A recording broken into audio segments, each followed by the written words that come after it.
আজ আমাকে কথা বলতেই হবে ইনশাআল্লাহ, কারণ আগামীতে আবার আপনাদের সাথে দেখা হবে কিনা আমি জানি না।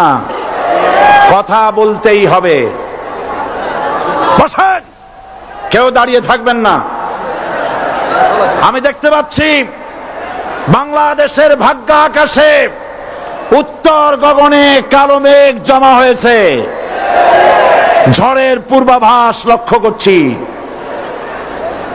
যদি মোকাবেলা করতে না পারেন সক্ষম ভাবে, এমন অন্ধকার গাঢ় কালো অমাবস্যার রাত আসতে পারে যার সুবে সাদেক হওয়া অসম্ভব। সুতরাং আপনারা কি কাপুরুষের মতো কাফের মুশরিকদের গোলামি করে মরতে চান? বিড়ালের মতো 500 বছর বেঁচে থাকার কোনো লাভ নাই। সিংহের মতো 1 ঘন্টা বাঁচতে চাই। আমাদেরকে বলা হয় সাম্প্রদায়িক উস্কানিমূলক কথা নাকি আমি বলি। পত্রপত্রিকা দিছে না তারা? সাম্প্রদায়িক উস্কানি কথা, সাম্প্রদায়িক উস্কানিমূলক কথা বলি। সেই জন্যই বোধহয় শত শত মুসলিম আমাদের কাছে এসে মুসলমান হয়। মানুষে আর বোকা বানানো যাবে না। যাবে কি? আর বোকা বানানো যাবে? তারপর বলছে কি? এরপরে বলছে আমাকে বলছে রাজাকার। শুনে রাখো চট্টগ্রামের লক্ষ লক্ষ জনতা, পার্লামেন্টে যখন আমাকে এই কথা বলা হয়েছিল, আমার পার্লামেন্টের কলিগ জাফরুল্লাহ চৌধুরী সাহেব বসে আছেন এখানে, জাফরুল ইসলাম চৌধুরী বসে আছেন পাশে, প্রধানমন্ত্রী সুদ্ধা, অন্তত 3 শতাধিক পার্লামেন্টের সম্মানিত সদস্যরা সেদিন বসা। 1997 সনের বাজেট বক্তৃতা যখন আমি করতেছিলাম, ডক্টর কুদরতে খোদা, নাম রাখছে কুদরতে খোদা, আসলে গজবে খোদা। এই লোকটি নাস্তিক, ইসলামের চূড়ান্ত দুশমন। তার প্রণীত শিক্ষা ব্যবস্থার যখন সমালোচনা করছিলাম, ট্রেজারি বেঞ্চ থেকে আমাকে বলা হলো রাজাকার। আমি আমার সমস্ত শক্তি একত্রিত করে বলেছিলাম শুধুমাত্র হিন্দুস্তানের রাজাকারেরাই আমাকে রাজাকার বলতে পারে। আমি বলেছিলাম 1973 সন পর্যন্ত আমি বাংলাদেশের কোন রাজনৈতিক দলের নেতা এবং কর্মী ছিলাম না। আমি রাজাকার নই।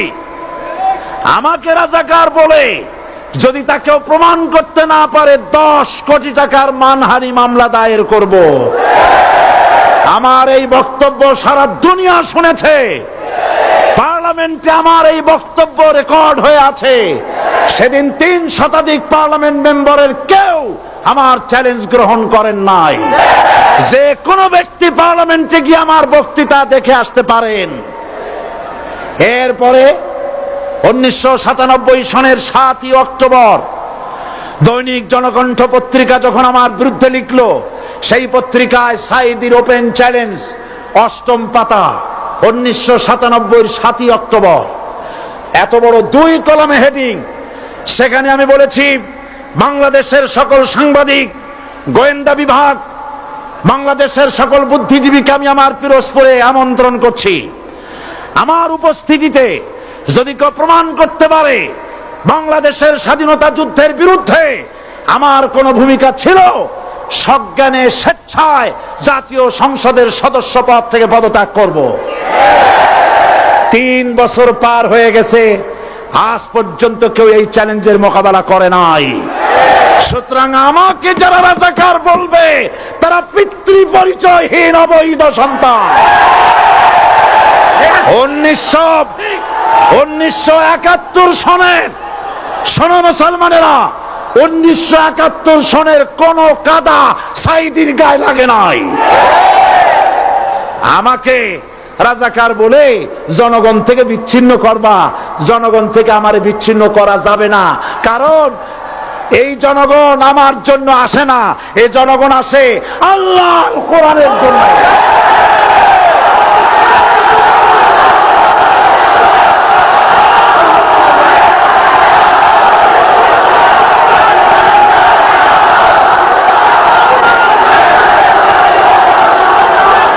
আজকে আর যারা ইসলামের কথা বলে, তারাই রাজাকার, তারাই মৌলবাদী।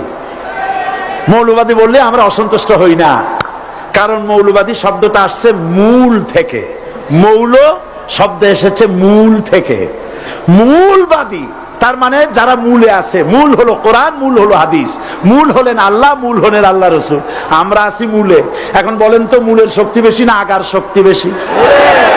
আমাদের যারা মৌলবাদী বলে ওরা হলো আগাবাদী। মূলে আছে কত কোটি? 12 কোটি। মূলে আছে কত কোটি? আর আমাদের যারা মৌলবাদী বলে ওই থাকো গাছের আগায়, আমরা মূলে। লাফালাফি বেশি করবা না, 12 কোটিতে গাছের গোড়া আসতে নানা দেবে, মামু বাড়ি দিল্লি গিয়ে পড়বা, বাংলার জমিনে জায়গা হবে না। এ কথা বিশ্বাস করো। বাংলাদেশের মুসলমানদের শরীরে এক বিন্দু রক্ত থাকতে শয়তানের তৈরি করা ধর্ম নিরপেক্ষ মতবাদ বাংলার জমিনে কায়েম হতে দেওয়া হবে না, হবে না।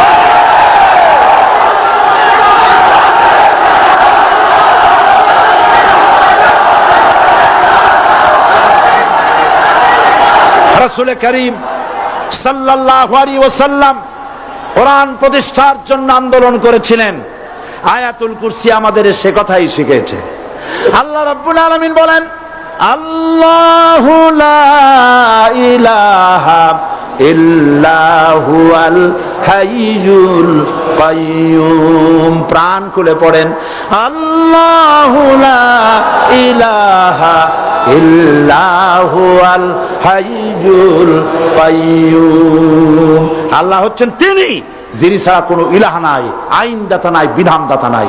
আমরা মানুষের তৈরি করা আইন মানি না।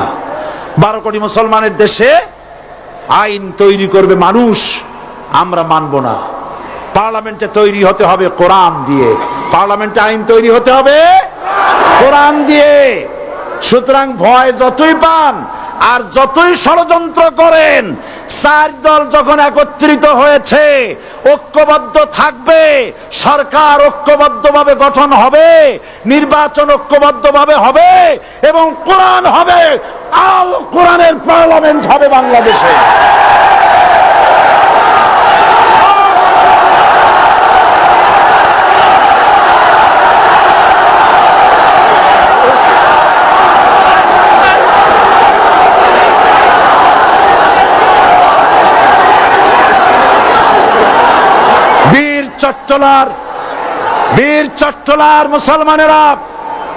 বীর চট্টলার মুসলমানেরা স্বাধীনতার ঘোষণা, এই চট্টগ্রাম থেকে স্বাধীনতার মহান ঘোষক প্রেসিডেন্ট জিয়াউর রহমান সাহেব দিয়েছিলেন। এই চট্টগ্রাম থেকেই ইসলামী রাষ্ট্রের ঘোষণা হবে।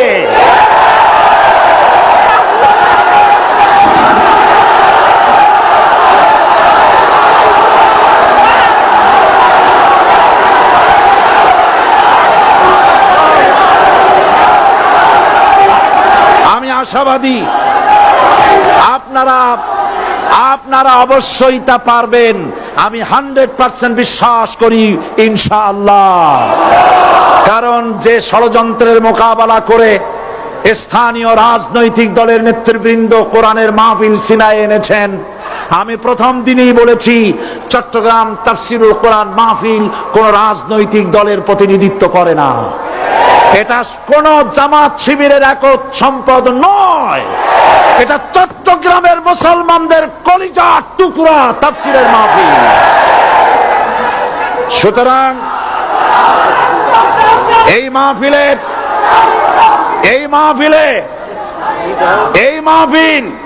চট্টগ্রামে থাকবে ইনশাআল্লাহ কিয়ামত পর্যন্ত। 144 ধারা 288 হয়ে গেছে।